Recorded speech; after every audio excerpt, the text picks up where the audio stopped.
जय Jagannath friends. SST सेवक सेविकार जो केस होता तार अपडेट आसी सारी आपण मानू वीडियो मध्यम दिज्व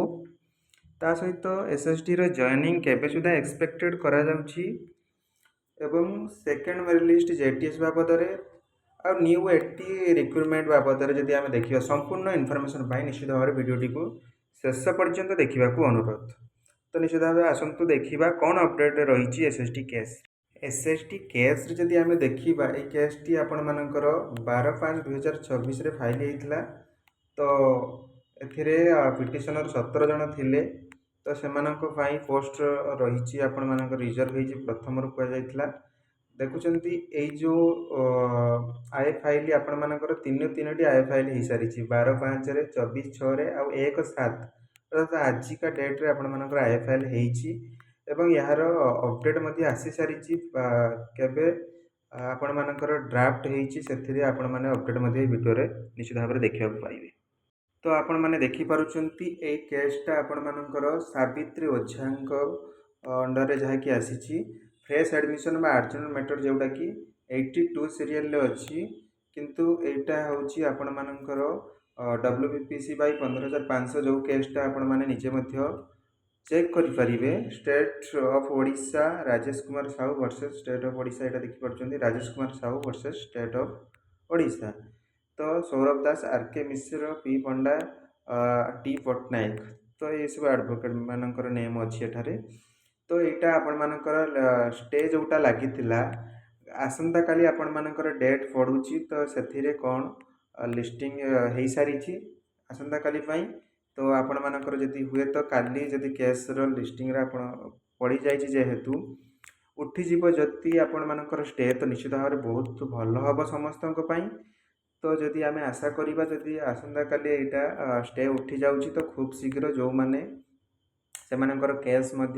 ऑर्डर आसीज गोटे सप्ताह भितर एवं जुलाई लास्ट सुधा आम एक्सपेक्ट करेंगे पिला माने स्कूल चॉइस पाइबा सहित जॉइनिंग करेंगे कारण बर्तमान जुलाई 2 रु से केस प्रायतः आसंता काली पड़ुछि। तो लिस्टिंग हो सारी आपण मैंने देखूँ इनफॉरमेशन टी निश्चित भाव में समस्त को शेयर करूँ। फास्ट टाइम जो मैंने चैनल यूज कर निश्चित भाव सब्सक्राइब करेंगे ता सहित देखूँ जदि आम एक्सपेक्ट करवा जुलाई लास्ट बा अगस्ट फास्ट सुधा जदि आपण मानकर एसएसटी रे जॉइनिंग सरी जाउछि तो बहुत बढ़िया हम समस्त कारण नुआ रिक्रुटमेंट आसिले पिला माने तो पिला मानकर जो मैंने पाइबे प्रायतः से मैंने एप्लाय करेंगे कारण से मैंने हायर जॉब पाई निश्चित भाव में एप्लाय करेंगे। विगत दिन में जूनियर टीचर जमी होता सेमती न हो बोली आशा कारण आपण मैंने ही जेटीएस मानू कहीकि ही बहुत किसी हेल्प करें कि आपड़ जब रिटर्न करेंगे बहुत किसी असुविधा तापर जब आम देखा जेटीएस रे सेकेंड मेरिट कथा तो निश्चित भाव में JTS second merit list government या बाबद यही केस सब गलापर जेहेतु जेटीएस केस मैटर एपर्यंत पढ़ी पारि ना जो मैंने जेटीएस झील मानकर एपर्यंत डेट पढ़ी पारना तो आशा कर तो ए सप्ताह आउ 2-3 दिन समय अच्छी तो ये सप्ताह शेष सुधा जदि पढ़ी जाऊँगी तो बहुत भल हम तापर गवर्नमेंट जाकि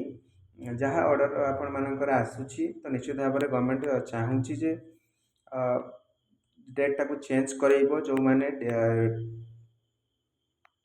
जो अक्टोबर 7 रु जो जॉइन होते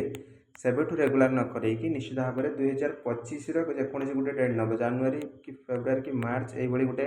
डेट नब सेबठू आपन को रेगुलर करेले तो गवर्नमेंट किसी प्रॉब्लम हम ना जो मैंने सीनियर केस कर केस डिस्पोज होपर जा सेकेंड जेटीएस कथा से जो सेकेंड मेरिट कथा से डिस्कसन करेंगे कारण आप गोटे कंटेंट फाइल आपण मान पाखे अच्छी आगामी वीडियो देखेदेवी जोटा कंटेंट फाइल वारी मैटर को होता तो से जो अपडेट आसी निश्चित भाव में 1 मंथ टाइम गवर्नमेंट को दि जाए तो 1 मंथ भितर ये सब कम सरी निश्चित भाव में आम देखा पाइबा जुलाई लास्ट सुधा अपडेट मिल जाव सेकेंड लिस्ट आसूची कि नुआ लिस्ट गवर्नमेंट सॉरी नुआ एटी गवर्नमेंट चेष्टा करुँच। तो निश्चित भाव में वीडियोटी आपण हेल्पफुल होती शॉर्ट वीडियोटे थिला समस्त पाखु शेयर करूँ और आसंता काली प्रे करूँ कि समस्त जो लिस्टिंग होती एसएसटी केसटा आपण मानकर निष्पत्ति हो जाऊ तो पिला माने जल्दी जॉइन कर जातु स्कूल कारण बहुत वर्ष अपेक्षा कर सारी तो आपन इनफर्मेशनटी जदि भल लगे निश्चित भाव भिडियो को शेयर करेंगे, लाइक करेंगे और आपण भैल्युएबल कमेंट देवे। Thank you for watching. जय जगन्नाथ। धन्यवाद।